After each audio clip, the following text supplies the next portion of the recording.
سلامونه، نیکې هیلې او احترامات. زما سره چې خواته کوم ملګری ناست دی، نو ما دنه هم دا پوښتنه وکړه چې ستا په خیال باندې د پاکستان او د افغانستان ترمنځ 80 کاله 80 کاله دا تنازعه یا د سیاسي اړې ګړې ولې دی؟ نو ظاهره خبره ده، دته اندازه نه وه، شاید ډېرو ملګري په ون ګو کې سړي ته ونه ویلی شي چې دا ډیورنډ لاین ستونزه ده. په ډیورنډ لاین باندې قضیه لانجه غویما څه ده؟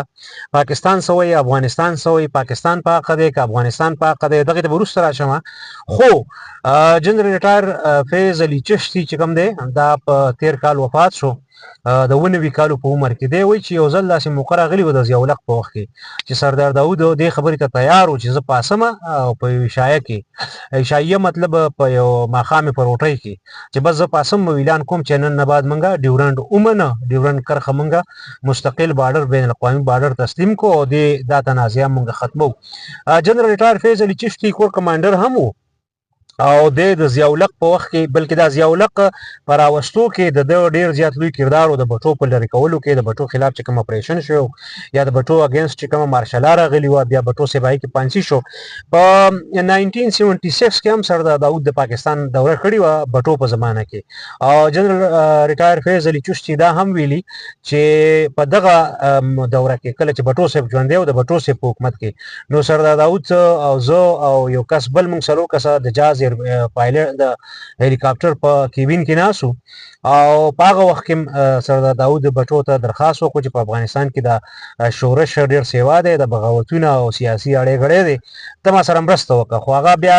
منځ کې پکې د بټو صاحب حکومت ختم شو او دغه جنرال ریټایر فیض علي چشتي د په مرسته باندې مارشلا ولګېده. بیا دی وایي چې په 1978 کې یو ځل بیا سردار داود چې کله دوره وکړه، نو په یو عشایه کې یا په یو ډینر کې دغه ته افر وکړو چې زه تقریر ته چې پاسم نو زه به ډیورنډ لاین مستقل سرحد ومنم. خو فیض علي چشتي دا وایي چې بیا ضیاءالحق د دې خبره نه مني که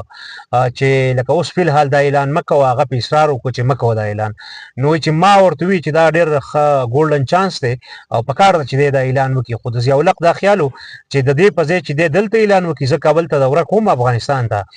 راتلونکي میاشت و نیم دوو کې، نو که هلته اعلان وشي د افغانستان په خاوره باندې، نو اثر به هم ښه او زما به یو قسم د هلته نه د ګټې یا د فاتح په طور باندې به یا د یو ښه ډیپلومیټک میشن د کامیابۍ سره به زه واپس مطلب راشم. خو بیا چې کله جنرال ضیاءالحق بطور صدر کابل ته دوره وکړه، نو وایي چې سردار داود خپل ذهن بدل کړی او شاید د افغانستان معروضي حالات، واقعات یا ډیولپمنټس چې کوم روان وو په سیمه کې، د شورشونه وو، د هغه اګینسټ دلته ګلبدین وو، دلته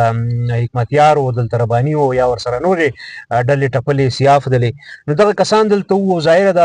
د روس وخت په وخت عکر بدلېدل یا د هغې فکر بدلېدل، نو ظاهره ده دې ټولو معاملو سره به سردار داود هم ذهن بدل شوی وخت په وخت، یا ادروایز به ورته په افغانستان کې په کابل کې په جاینټ پریس کانفرنس کې یا په اعلامیه کې ګرانه وه چې اعلان وکړي. نو بیا فیض علي چشتي وایي چې کله ضیاءالحق راغی، ما ترې پوښتنه مو وکړه چې دا ولې اعلان ونه کړو. ضیاءالحق ډېر مایوسه و، خو زما د خبرې جواب یې رانه کړ. دا د پاکستان او د افغانستان ترمنځ چې کومه بنیادي ستونزه ده، یا د لاس وهنو خبرې کېږي یا په یو بل باندې د بریدونه کېږي یو بل طرف ته، د هر وخت یعنې د هر حکومت سره یو سیاسي تناو دواړه اړخ ته چې چا حکومت راځي، که هغه سیاسي وي او که پوځي وي، که په افغانستان کې جمهوري وي او که خلقي د سوشلیسټ یا کمیونست نظام او که بیا د مجاهدینو نظام او که بیا طالبان نظام دی، نو په هر حکومت کې دا که دواړه اړخ ته بدلیږي، نو بنیادي ستونزه د دواړو ترمنځ د ډیورنډ په کرښه باندې وي، د ډیورنډ لاین په تسلیمولو نه تسلیمول. نو بیا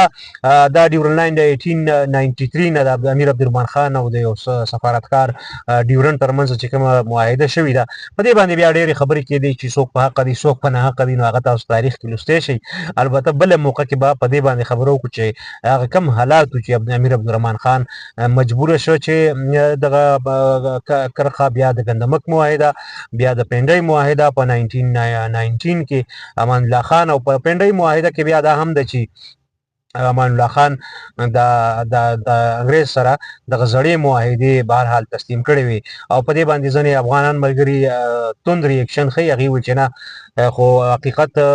حقایق چې کوم لیکلي کاغه خبرې دي نو هغه که غیر معروف هم دي خو بهر حال دي په هغې به چېرته بل وخت باندې وغږېږو ځینې خبرې به معروف وي ځینې بیا غیر معروف وي ځینې مقبول وي ځینې غیر مقبول وي خو دا بیا د چم جغرافیایي جوړښت چې دی نو دلته د سیاسي فایدو دپاره دواړه اړخ ته استعمالوي خصوصا په افغانستان کې د یو حکومت دپاره هم دا اسانه معامله نه چې دا سرنډر کړي یا بین الاقوامي سرحد ومني خو دا فیض علي چشتي وایي چې په 78 کې کله سردار داود دوره کوله نو دا امکان و هغه وی خپل خواهش و چې زه اعلان کوم خو ضیاء الحق منع کړ بیا ضیاء الحق دا خواهش و چې زه کابل کې به دا اعلان وکړي کابل کې بیا ونه شو ځکه چې دغه ذهن بدل شو او غیره او غیره دغه په انډیپندنت اردو باندې چاپ دی د جنرال ریټایر فیض علي چشتي چې کوم انټرویو ده کور کمانډر دی پاتې شوی دی په پوځ کې او لوړپوړی یا اعلی چارواکی و نو د ده انټرویو د جمعه خان صوفي سره هم د جمعه خان صوفي په رودات باندې دغه په بیانیه باندې یا دغه په دریځ باندې هم بیا دغه مخالفین دي دغه حامیان هم شته څونه خلک دغه خبرو ته ویټ ورکوي څونه نه ورکوي خو دا چونکې د هغه سره انټرویو ده د کوم چې وفات شوی دی د 90 کالو په عمر کې جنرال ریټایر فیض علي چشتي تاسو په یوټیوب باندې کتلی شئ دغه ټول جزئیات به تاسو ته هغه بیا روښانه شي زما نه خبرې ډېرې زیات اوږدې شوې ما غوښته چې په 2-3 منټه کې خبره وکړم دا بدمرغه اوږده شوه د ټولو مننه کور هم ودان وکړه شریک هم که بیا مو هم کور ودان